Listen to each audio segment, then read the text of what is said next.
কিছু সম্পর্ক যেমন বাইরে থেকে খুব শক্ত মনে হলেও ভিতরটা হয় একদম নরম। আজকের এই প্রোটিন পপকর্নটাও ঠিক তেমন। চিকেন পপকর্নকে ব্রেকআপ দিয়ে একবারে নিরামিষ টুইস্টটা ট্রাই করে দেখুন।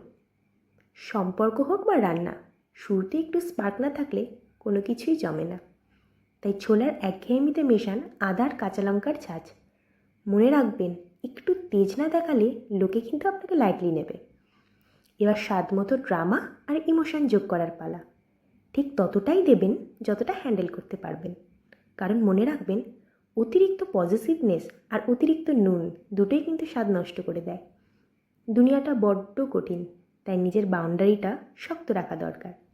চালের গুঁড়োর প্রলেপটা দিয়ে নিজেকে এমনভাবে গড়ে নিন যাতে বাইরের লেয়ারটা হয় রক সলিড আর ভেতরটা থাকে একদম নরম আর খাঁটি।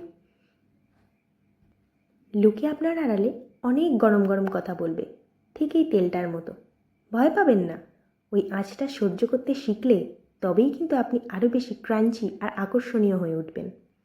প্রেম হোক বা পকোড়া, মুচমুচে না হলে সেটা ক্রাশ, আর মুচমুচে হলেই সেটা ট্রু লাভ। নিরামিষ রান্নায় এমন স্যাসি টুইস্ট পেতে ফলো বাটনে ক্লিক করুন, কারণ দি ভেজ বং মানেই স্বাদে আর স্বভাবে একদম অরিজিনাল।